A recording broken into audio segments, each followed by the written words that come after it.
Good evening. This is Evening Sky. I'm your host, Sky. Getting right into it. Floyd Mayweather Jr., Floyd Money Mayweather, suing Showtime for $340 million for lost revenues and fraudulent claims. This is due to his boxing career. He had a 50-0 record. The only boxer, I think, on history to ever achieve that feat.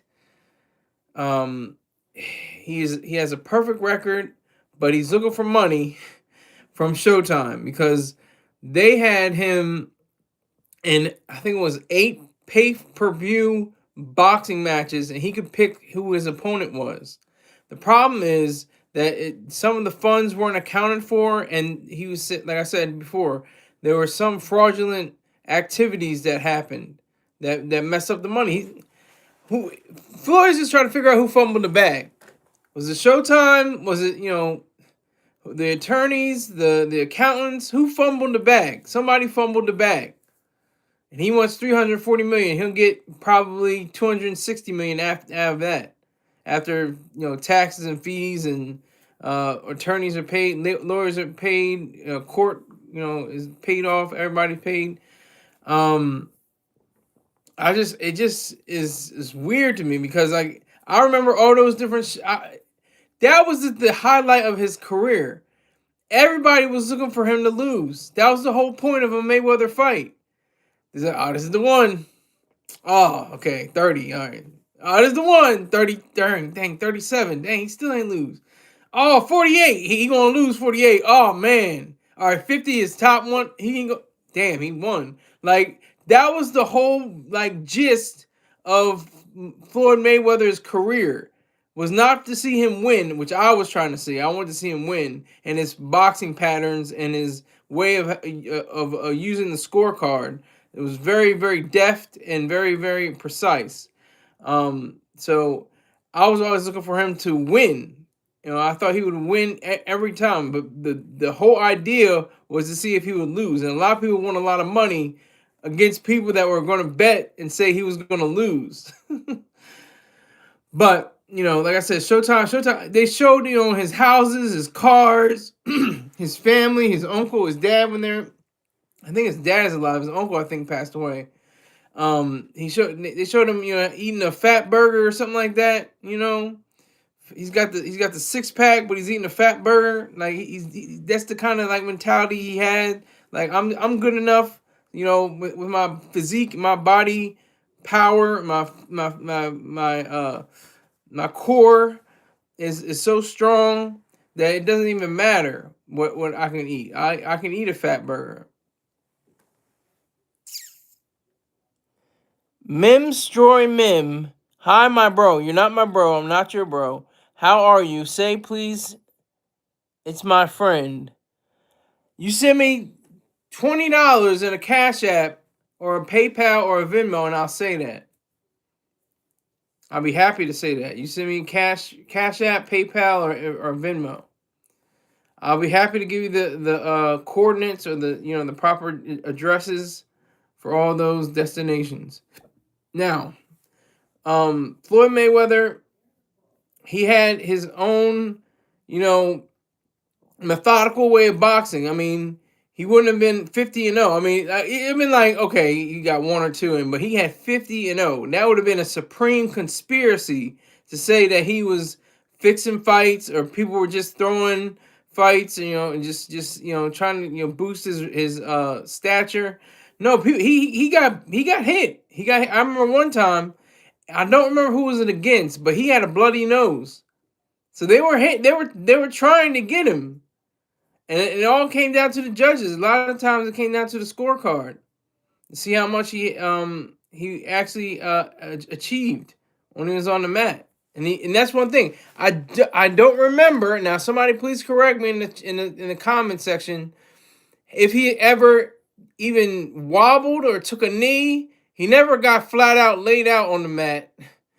I don't think the referee ever counted him more than 3 or 4, if he ever did get counted. But this $340 million is very pertinent, very important. I think not just the dollar amount, because he's what does he have, like $500 million, $600 million, something like that, maybe, if that, maybe he has anywhere from 250 to $500 million, somewhere around there. You dog, okay? I guess I'm a dog. But he has somewhere around there, somewhere in that neighborhood. But the $340 million for Showtime is justice more than anything. It's justice, that he's seeking. He's good with $340 million. I'm sure he has at least that. He has at least $340 million. He's got promotions. He's got a production company. He's got all these different revenue streams. I'm sure he's got he allegedly he has stocks and bonds. Allegedly he has properties and in different locations, different establishments. I'm sure allegedly. I'm sure allegedly. Wiz, what's going on? What's up, my friend? You're not my friend, but you know what I mean. I don't know you, but I know you. He just did a DoorDash deal. Wiz comes in with the best lines. He did a DoorDash deal. Why do you say? Explain yourselves. Why is it a DoorDash deal? Why is it a DoorDash deal? What makes it a DoorDash deal, Wiz? Oh my God.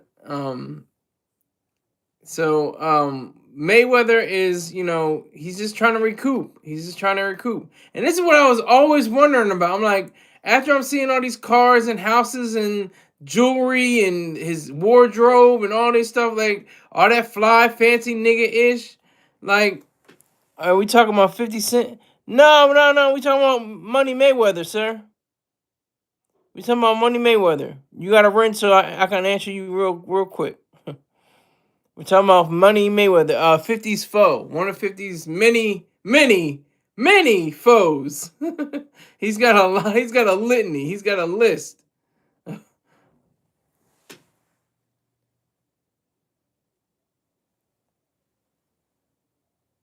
Jam, Harb Aldemar, YT, Jam. Okay. Jam. All right.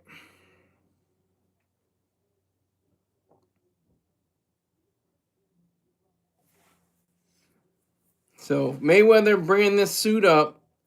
I mean, I'm sure it wasn't just him. I'm sure this was his legal team. They all got together. Mayweather purchased too many cars and not enough lawyers. Yeah, I mean, that sounds about right. That sounds about right. He was focused more on whipping and wood grain gripping, you know, in the Rari and the Lambo and the Guinea and the.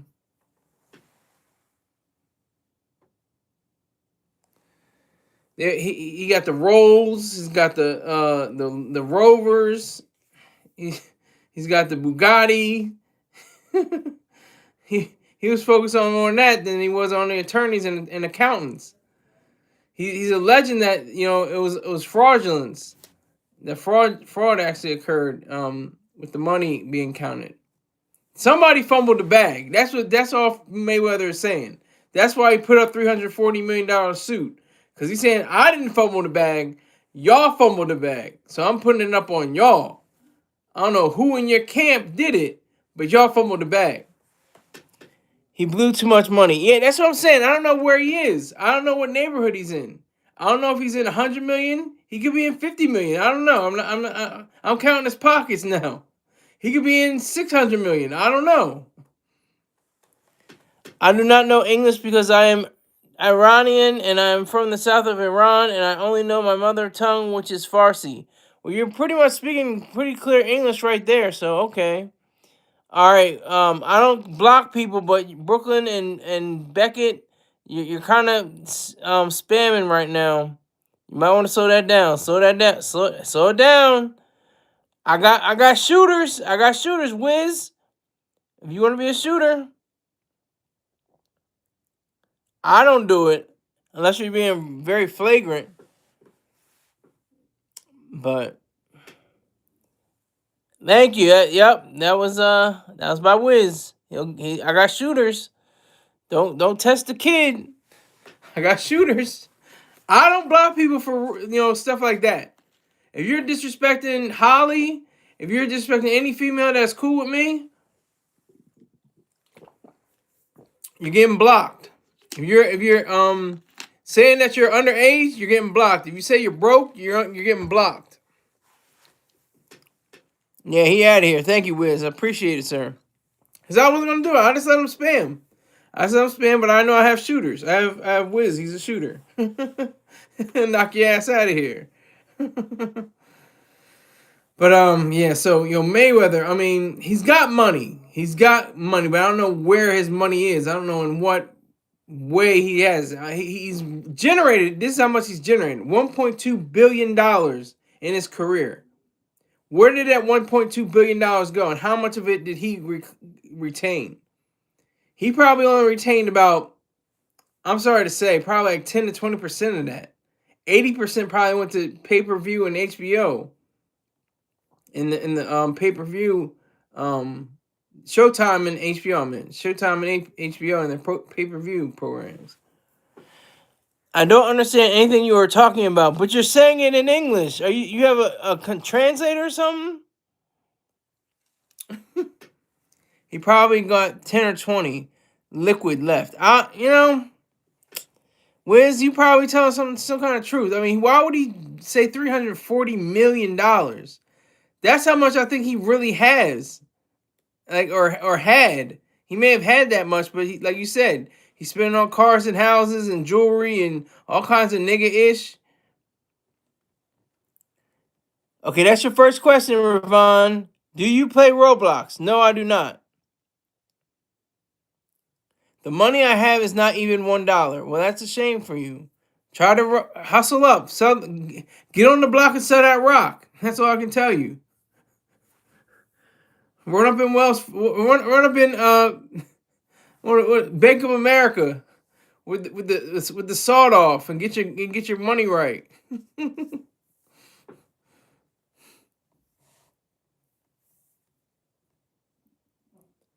So that's Mayweather. Mayweather is a weird. I'm gonna just pocket watch real quick.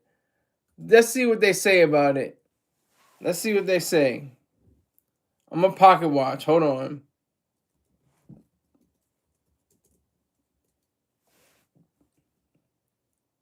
According to this, it says it has $560 million as of 2026. A figure that has grown significantly due to a successful career in boxing and substantial investments, especially in real estate. So he does have real estate investments. I was just putting that out there. He has establishments. I'm sure he has different rent spaces for rental or for home warranties and 99-year leases on various buildings around the cities in which he lives. Why would he open up a gentleman club and lie about having property in NYC? I did not even know he did that. I did not know he did that. Thank you, Wiz. Appreciate that. I didn't know he did that. He's been in bids for the casino in Times Square. They're trying to get that off the ground. In 2018, he was the highest paid athlete in the world. Bigger than LeBron, bigger than Cristiano, bigger than Messi, bigger than Serena, bigger than you name it. He was that guy. It's gone down significantly because he's obviously not boxing anymore. But he made investments, which were important. It says he was the highest paid athlete in 2010 to 2019 decade by Forbes, with earnings of $915 million, according to Wikipedia. Well, that's according to Wikipedia,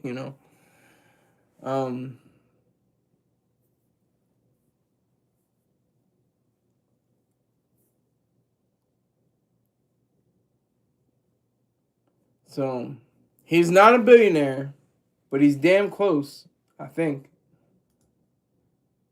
Okay, they're saying, yes, he is a billionaire. Well, yeah. But they're saying he's not, and it's not true. That's not true. He's not a billionaire. Because it says with recent estimates placing his net worth around $1.2 billion, driven by massive boxing earnings. That's the total of his fights. That's not his total assets or amount that he. That's the amount of his earnings. That's the gross. His net is like, I don't know, 300 million to 600 million. So I'm counting pockets right now. I'm counting pockets.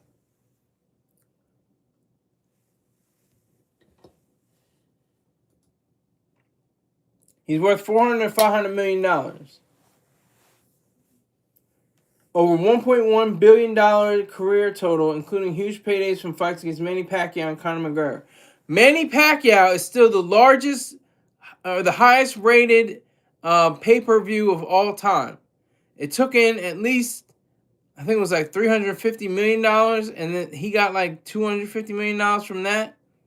Allegedly, I don't want to mess up the numbers, but $1 is equivalent to 170,000 Tornans in Iranian. Okay. He has a private jet and a few cribs. Yeah, he's got places in Las Vegas. I think he has a place in Miami. I think he has a place in LA. I could be wrong, but I'm just trying to remember, all the tours they had, Showtime going through his house and everything, and the narrator saying, like, he's got all these kinds of cars in different spots and different places. Like, yeah, I think it was, oh, what's his name? What's his name? I can't think. He does voiceovers.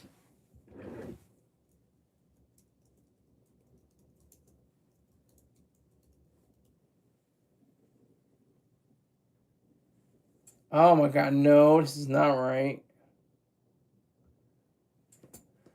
Oh my God.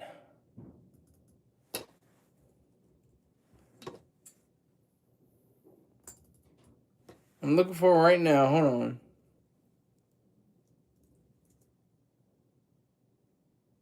What is it? Oh my God.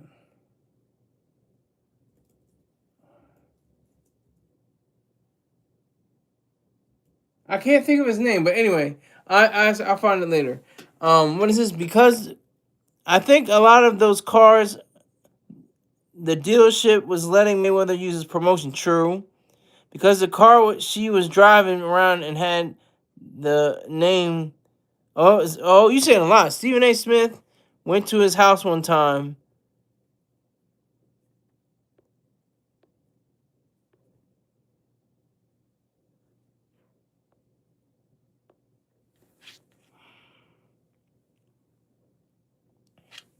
Once he retired, all those cars disappeared, and then he popped up with the all-black cars. Yeah, I remember that. I remember he had the whole fleet. He had the fleet of black cars. I remember that.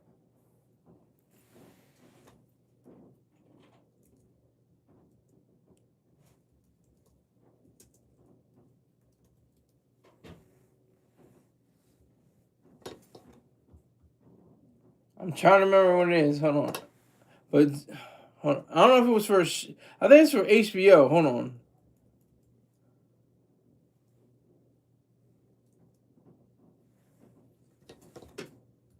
Look it up right now.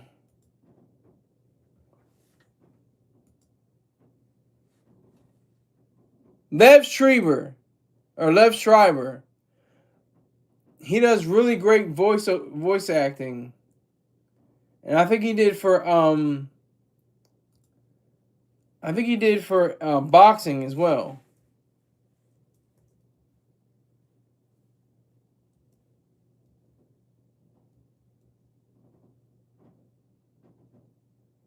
Yeah, he's the narrator of HBO Boxing's Countdown and 24/7 documentary series. So I wasn't. I had to get to the bottom of that, or I was gonna go crazy.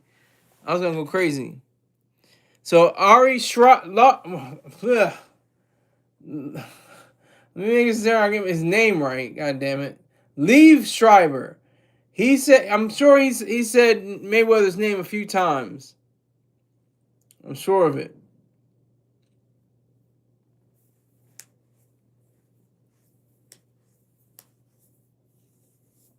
I'm pretty sure of it. Yeah, but I remember those black cars. Yeah, he had the black Rarries. He had the black Rolls. He had the black Maybach. It was just a whole fleet of them. I remember that. I do remember that. I do remember that. Now you refresh my memory, Wiz. Appreciate that, sir. Yeah, that. Whew, man, that's crazy. But $340 million, and who knows how much money he has. Like I said, he has investments. He's got various establishments already in play that he's working with. So it's just an amazing feat that he's able to even bring up this suit. Not a lot of people get a chance to do that. He has lawyers now, and somebody who fumbled the bag. Who fumbled the bag? Did Mayweather fumble the bag? Was he supposed to maintain the money and say, "Look, let me make sure my accountants know what's going on. Let me make sure my lawyers know what's going on." Did he not? I'm not 50. I'm not gonna make fun of the fact that he has dyslexia. I'm not gonna do that. That's really cheap and corny on my part. 50 can do it all day. I can't be that guy. But maybe he didn't read the papers right. Maybe he didn't see it. Maybe he didn't know where to sign. Maybe he didn't know what. Maybe he needed somebody to interpret what was exactly being said. If 50 Cent would have stayed on his team, he would have never missed a dime. Oh my God, I think you're telling the truth. He did 50 Cent dirty, so I don't feel sorry for him. 50 Cent invested his own money into Mayweather brand while he was in jail. Wow. That sounds like super facts. Mayweather couldn't read the print. You read fine print. Yeah. Yeah. That sounds about right. Sadly. I'm not trying to clown him or anything like that, but he may not have understood the mechanics or the inner workings of whatever deals he was signing. That could just be the truth. That just could be what the facts are. And now he's realizing, wait, I should have at least $340 million on this or something. Something's crazy. I don't know what's going on. What's up with this? I gotta put gas in my Maybach. I gotta put gas in my private jet. What are y'all doing? What's going on?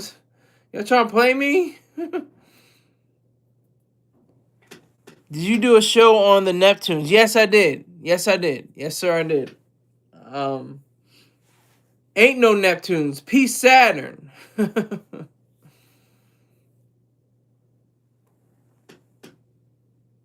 Well, you're making fun of them, but I want to make fun of them. Our boys brought home the Grammys. Yes, they did. I was so glad. But we're gonna take a break and go back to Mayweather in a second. But we're gonna take a praise break for clips. They're Grammy award-winning duo that's forever going to be cemented into their name. They brought back to Virginia. They brought it back to the DMV. DMV all day. I'm not part of the DMV. Everybody says, "Oh, what's the D stand for? Delaware?" No, it stands for DC, Maryland and Virginia. DMV.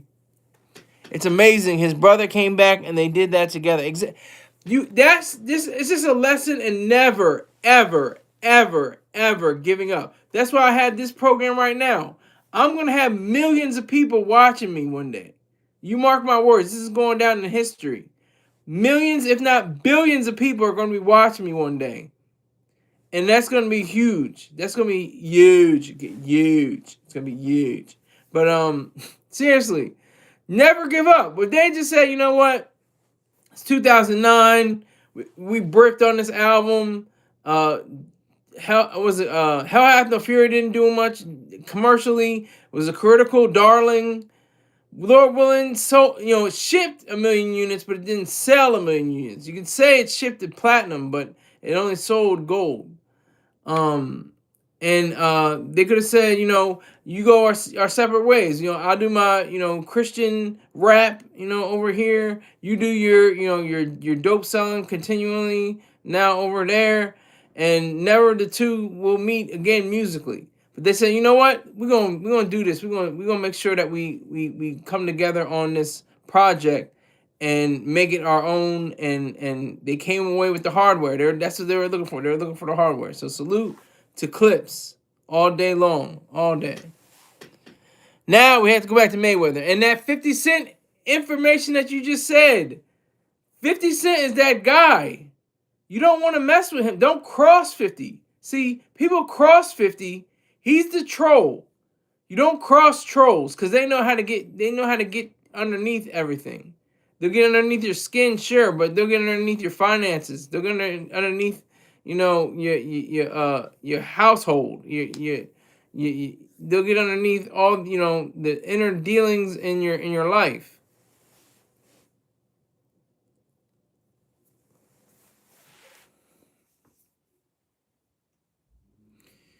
So Mayweather, when he was in jail for what? What was this? It was a like battery. Allegedly, it was something like battery or something like that, or assault or something. I can't remember what it was, but he had some kind of charge against him, and he was in jail for a little while.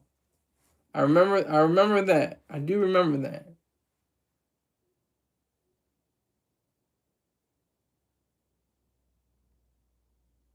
Yeah, Floyd Mayweather Sr. is still alive.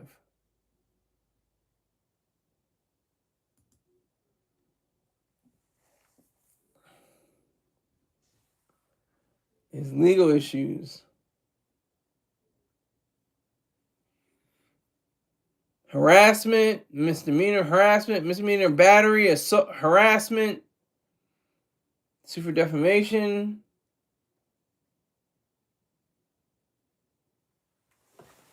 It's wild.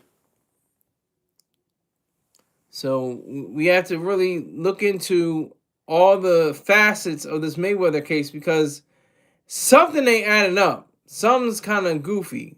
Somebody fumbled the bag, and now Mayweather is putting up, his lawyers. He's lawyered up, and he's seeking $340 million in damages. I don't think he's going to get that much. He'll probably get maybe $50 million, if that. I don't know what the problem was from the beginning. I can only speculate. This is all alleged. Maybe he didn't know what to do with the fine print. He didn't know how to interpret it properly. He didn't know what was going on. That's a question. Yes, Wiz, that's a good question. Ask yourself why sue now? Why bring out the cannon now when he hasn't boxed professionally? It's been over a decade now, right? Almost over a decade. What was it, like 2019, 2020? What was the McGregor fight? Hold up. 2017, almost a whole decade ago. He was 40 years old.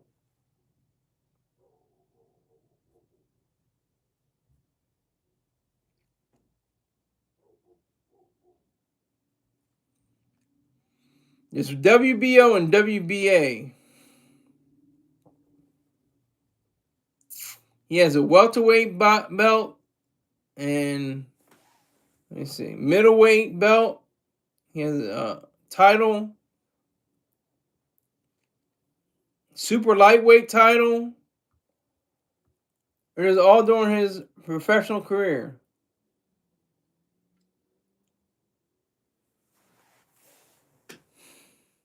Why hire a lawyer now after all these years? Exactly. He need to get back in the ring. Him and Pacquiao could bring him in at least $100 million again. I think so. I would imagine that's the facts. He and Pacquiao made history. Nobody's ever been able to mount that much money in a single fight ever. Never has it been before, or never since they fought. So why not? Okay, everybody has beat him. Yeah. Pacquiao's kind of lower on the chain right now. He's pretty much low. Is he? I don't think. Is he still fighting? I'm not a superhuman boxing machine for stats and different ideas and facts and everything. I just wanted to see him win. I just wanted to see Floyd Mayweather win. A lot of people wanted to see him lose. That was the draw. That was the reason why there were so many Showtime and HBO specials and everything. Because they're like, this is the one. This is the one. He gonna get knocked out. I know it. This is the one he gonna kiss the mat. But he never did. He never did. And salute to Mayweather. Hope you get your money, my nigga. Get your money right. And I hope that's good. Okay, somebody else who got his money right. See how I transitioned?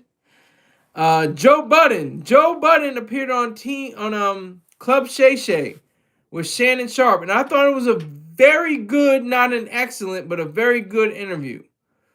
It started leaning in for like, I say, almost 2 hours. I think it was like 2 hours and 25 minutes long, and for like 2 hours, they talked about business.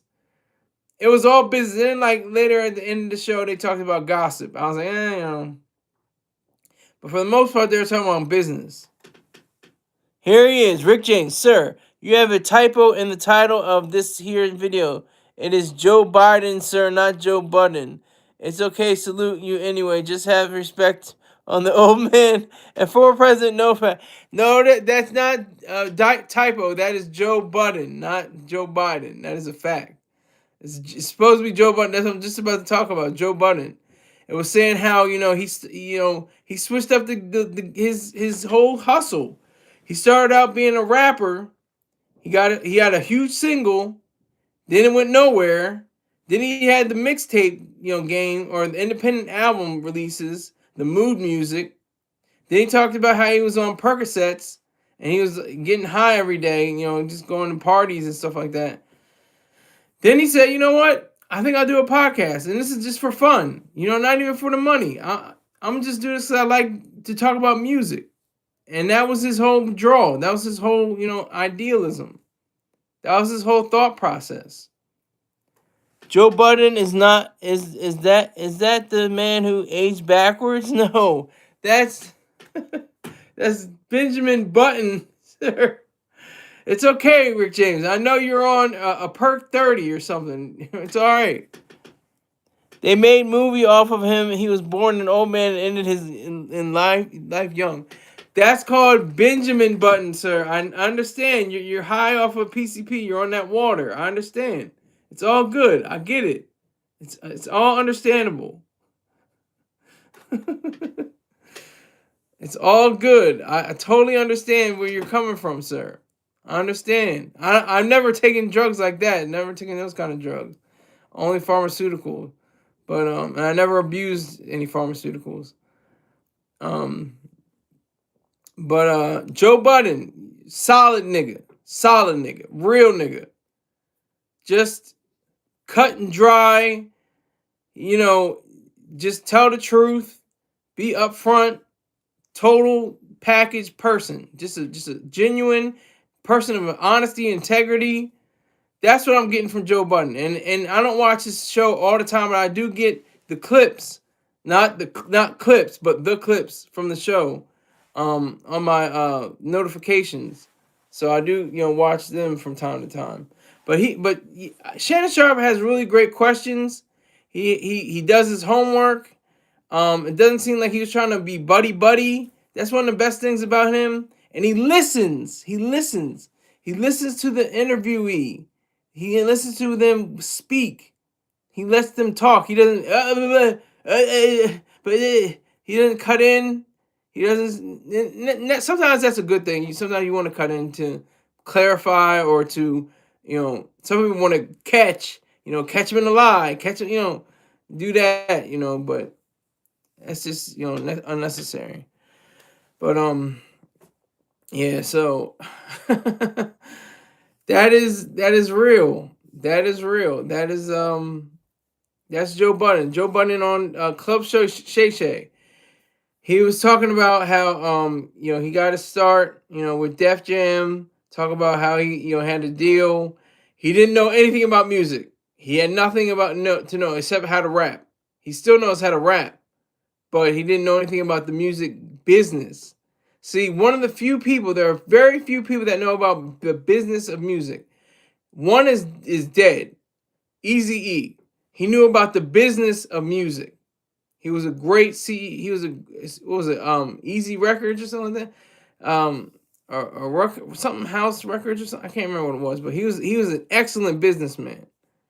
Another man, now he's alive, and this is the top dog. This is Jay-Z, Sean Corey Carter.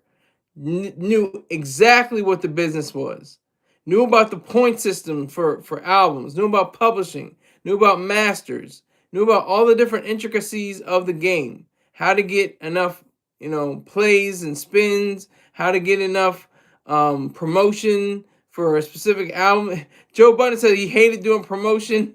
He still hates doing promotion for different things like that. He's just admitting it. He's just letting it be known. But yeah, so I thought the interview was excellent.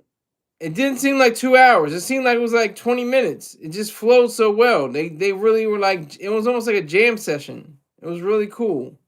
It was really cool.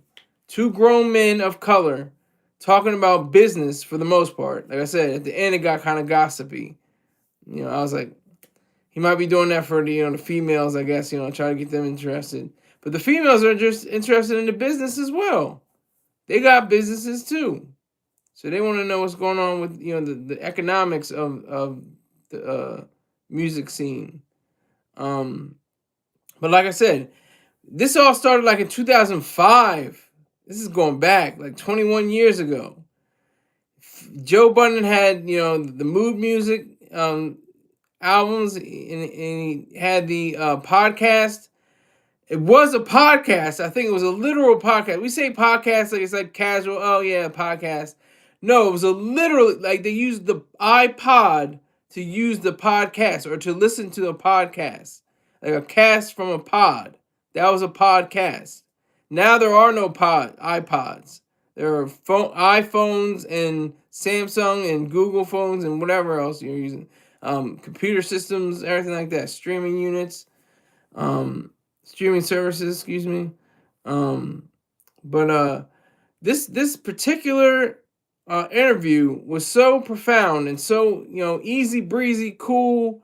It just tapped into the reality of what Joe Budden's life is like now. That man is paid. Don't get it confused. He started out, yeah, I want to do it just for fun. I'm a music lover. We're just gonna talk about music. It's gonna be all cool. That's whatever. But then it grew up. It grew up. I remember Joe Budden TV. This is like 2008, 2009. Then like to 2010, 2012. It just kept growing and getting bigger and bigger and bigger. And it's just the Joe Budden podcast. Just simple. Simple Joe Budden podcast. And then he added on people. Shannon Sharpe asked about Melissa Ford. And Joe Budden has no hard feelings for her or anything like that. He wishes her well. They couldn't work it out. They couldn't, she couldn't stay on the show. He talked about Mark Lamont Hill, how he unveils his vocabulary sometimes, and it gets a little dicey. People why you gotta talk like you are? Well, he's got degrees. He's got degrees. I think he went to what did he go to? I want to say before I look it up. Hold on. I want to say he went to Temple, but I'm not sure. I think he went to HBCU too. Mark Lamont Hill.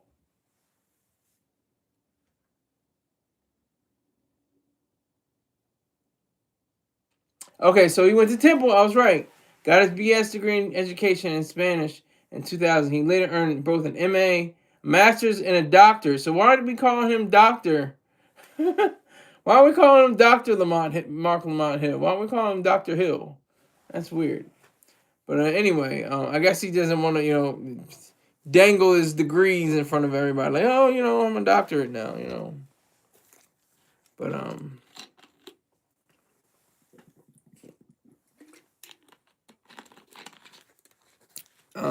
yeah, I just thought it was a really great interview. Very, very, for like 90% of the interview, it was very business oriented. It was about, how Joe Budden knows about advertising and CPM, click through rate, cost per mil or 1,000, impressions, make this amount of money. I have to know about that for Vocal.media. He just broke it down. He just laid out all of the framework of what Joe Budden podcast has to offer. And I just commend both black men of color, for their ability to talk about business for the most part. Like I said, like 90% of it was business. Um, but they're just going back and forth, just yammering. They're yammering about their positions on life, on struggles with drugs, struggles with the various people. He even said in the top of the I think on this broadcast that he was actually tapped to be on the Breakfast Club. He had one dinner meeting. He had one dinner with one of the execs or something like that, and then it just kind of fizzled out. It didn't go anywhere. But he salutes Charlemagne. I still don't understand the math. They got $200 million for whom? Who's getting the $200 million? They're gonna split that three ways, or what is the $200 million going to account? I don't understand. I don't know. But yeah. So that's the clarity that is shown. But Joe Budden had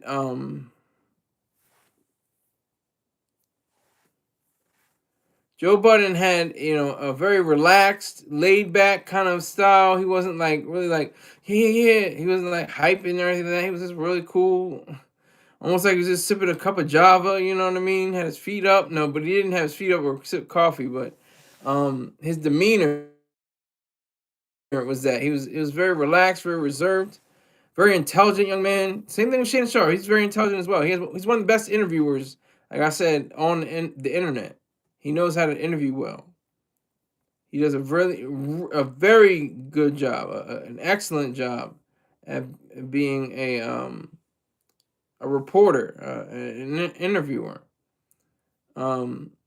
So Joe Budden being in his bag, in his own way of being, I think that just shows his style, show who he really is.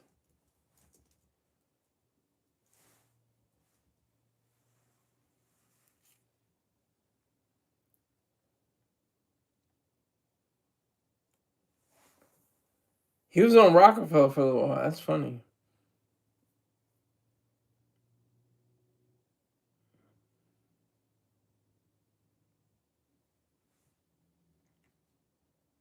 See, they say broadcasting. I say broadcasting. I don't say podcast.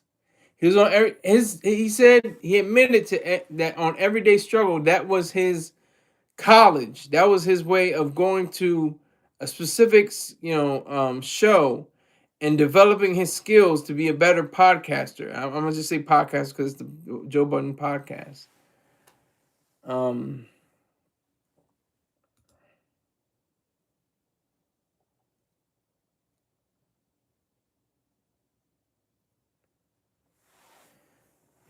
So that's the thing he covers. He covers whatever I cover. Whatever Mr. Troy Star Terrain covers. Numerous topics within mainstream media and pop culture, ranging from music and politics to sports, but primarily focused on hip hop, R&B, and recent events centered in African American culture from the previous week.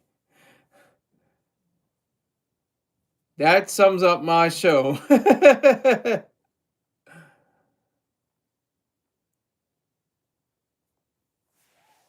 So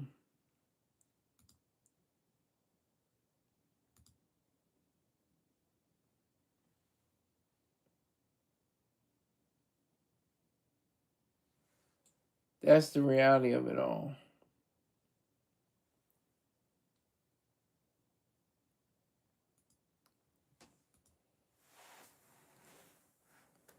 So I just commend, salute Joe Budden and Shannon Sharpe.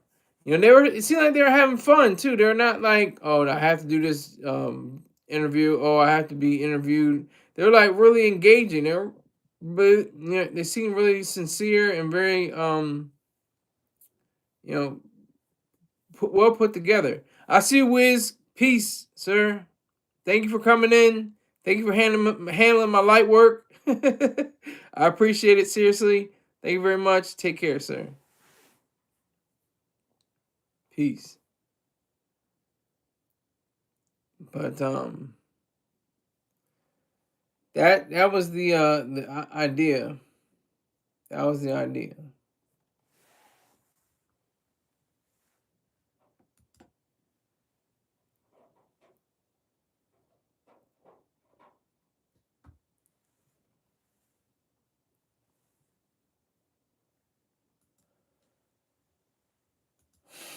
This award is for Melissa Ford, 94. I can only afford this accord. From the home of gangbang enemy, all outdoors. Who said that line? Anybody know who said that line?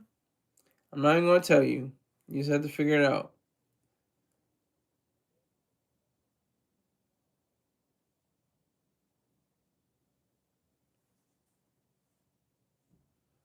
Mona Love, professionally known as Don't Call Me White Girl.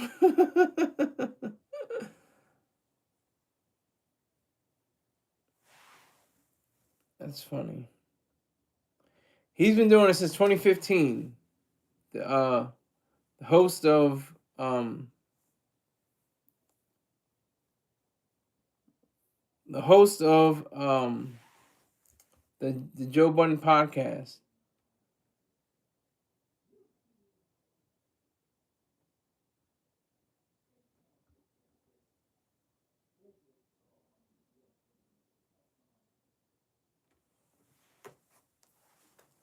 So that is, one of the best things you can have. I mean, it's like I get it, but it's like okay, it's still kind of twisted in a way because like you have to have the gossip. He gave it a little bit of gossip. It wasn't like he just poured it on. He just gave a little bit of the gossip. I like the business. I love them talking about the advertising, the sponsorships, the various people that put him on, the various people that he just gangstered his way into the podcasting realm. He did it all himself. Joe Budden built this from nothing. New York Times says praise Budden for being brash, opinionated, and blunt, but knowing what he's talking about, calling him the Howard Stern of hip hop, which is disrespectful to me. I think they said the same thing about Mr. Troy Star Terrain. Oh, he's very brash and harsh, and cut straight to the point, just like Howard Stern. And so it's like you have to measure your worth against this white boy. Are you kidding me? Like, I understand it. I get it. And what I don't understand, one thing was Howard Stern. I don't think he was being very honest. He's like he was supporting Star. He was giving him his props, but he was acting like he didn't know him. I don't know what he should have known in the newspapers or something like that. That in the early 2000s, like 2001 to 2002, something like that, he was beating Howard Rourke. Oh my God. Fountainhead on the brain. He was beating Howard Stern in the ratings for 18 to 34. And that is the coveted, the male 1834 demographic is the coveted set of time for people to grab the ears, or in some cases on TV for the eyeballs, or movies, the eyeballs of certain people, because they're the ones that are attracted to the advertisers that they're selling the condoms, they're selling the gum, they're selling the beer, they're selling the well, not beer for 1830, 1834, yeah, but mainly 21 to 34, obviously, but they're really focused on that more so than anything else. So I think that was really cool. I think that was really awesome of Shannon Sharpe to really talk about Joe Budden, not Howard Stern, or comparing you ever think about you and Howard Stern. He never really did that. He never did that. So I respect him for that. He was saying how There's there's so many people that have left the show. Rory and Mal, they have their own gig, I think now. But it's nowhere near Joe Budden. Joe Budden's his own guy. He's doing his own thing. He's doing a great job. He's doing the best job that most people can't even fathom. They can't even get close to what he's doing. So definitely respect to him, respect to what he's doing, because he really doesn't have to do it. He doesn't have to. He's got money. He's got probably. I'm pocket watching again. I'll say he has anywhere from $20 million to $80 million. Easy. He could just stop any day, but he enjoys the jousting. And then he talked about that as well, about the show itself. It seems like this is the beauty of these shows. It seems like they just get up to start talking to Ish, shooting the Ish, talking back and forth. But no, everything is calculated, everything is calibrated, everything is put into motion, to better understand, the rhythm of the show, the how the sponsors and the advertisers, and the people that make the show possible, how they're included. That's just beautiful to me. I think that's really great.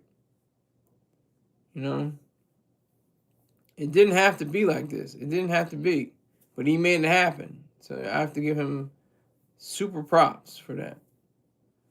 Both of them, both Shannon Sharpe and Joe Budden, they represented excellence, professionalism,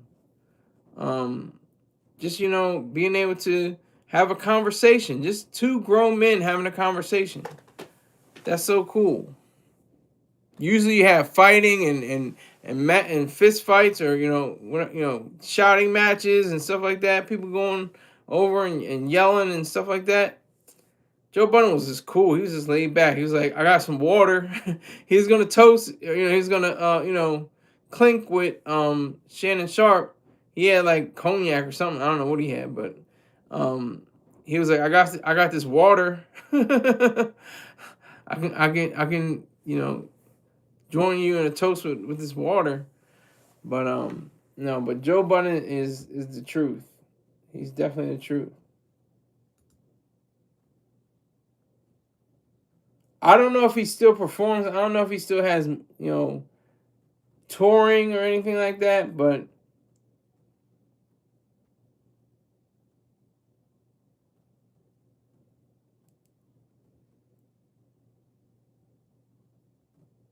Everyday Struggle was the thing, and then Joe Budden podcast began touring with live performances through the United States. During this time, he officially announced that he was retiring from rapping. In August 2018, Budden signed a deal to bring his podcast to Spotify and expand the show to bi-weekly schedule with new episodes every Wednesday and Saturday. He has equity in Patreon. He said he announced that he would be joining Patreon's board as creator equity advisor with the goal to address everything that's wrong with the monetization system for creators. Yeah. I need to look into that. I need to look into Patreon again.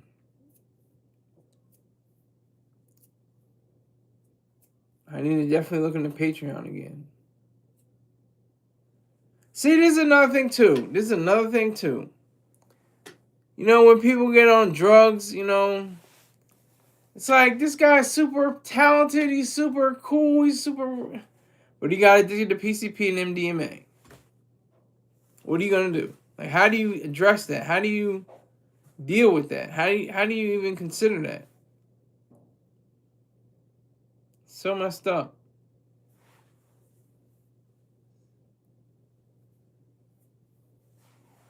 Budden has received attention for his outspoken views on a certain artist in the music industry. In 2010, he feuded with Lil B on Twitter, prompting Lil B to release the diss track, I think the greatest diss track of all time, T-shirts and buttons. It is so funny and so clever, and Hey, yo, Joe Budden, you a mob. Joe, real rap over here. Lil B crushed that dude. Joe Budden was running scared, but he didn't mind. He didn't care. He didn't even release a response or anything like that. But it was just funny, you know.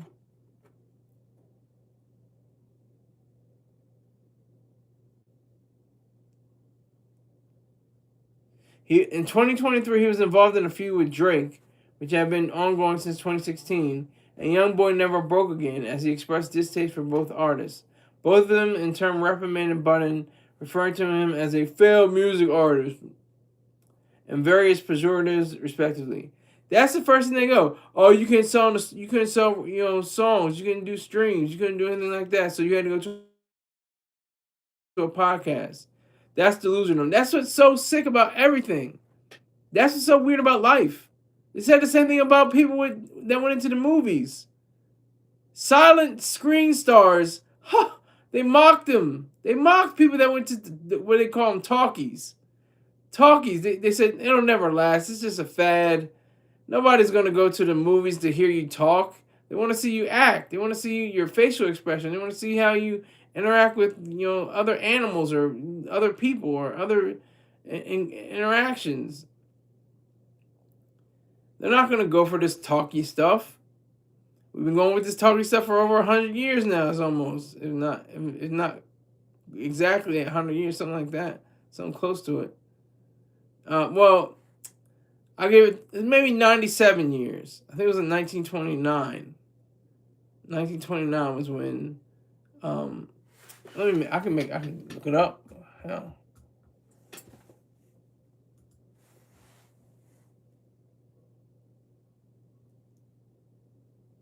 What is it called? What's the movie called? I can't remember what it's called.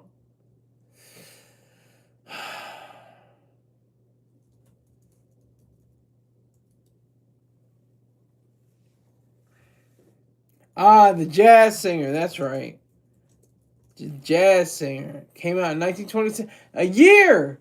99 years.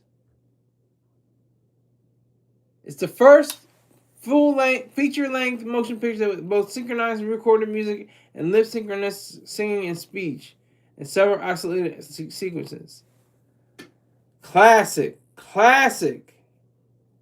The film's copyright expired on January 1st, 2023, when all works published in the U.S. in 1927 entered the public domain. Damn. I don't see that happen to Joe Budden. I don't see that happen to Shannon Sharpe. I don't know. Will they? What is it? Do they count for the internet? All your work. Does it go into the public domain after 100 years or almost 100 years? I don't know. But it's very interesting to converse about that. Very interesting.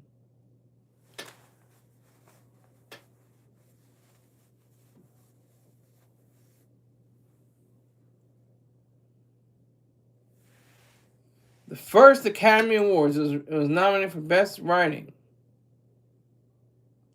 August 1st, 1927 to August 1st, 1928. They took place on 29. Los Angeles, California. Academy of Motion Pictures Arts. I know I'm going off, but I just had to, get that. Long story short, everything wrapped up. Shannon Sharpe, excellent interviewer. Joe Budden, great interviewee. I had a wonderful time on my Peloton bike. Shedding off some some calories. Listening to the entire, not the entire, because it was spilling over into the rest of my morning. But I was very impressed with both men, and I think you should be too. Hey, thank you very much. You can catch my stories that I do right here, in writing on vocal.media, vocal.media. Make sure you go on there. You can give me a tip. You can become a paid member. You can read my stories. You can share my stories. I get paid either way. So I thank you all very much for tuning in. And I will be able to do this. That's the reason why I'm doing this, because I'm getting paid. I'm getting money, not getting money from YouTube yet. Now I'm getting paid from donations, and I'm starting to get my subscriber base up. So I'm really excited about that, and I will see you all sometime tomorrow, probably around 6. Thank you very much. Take care.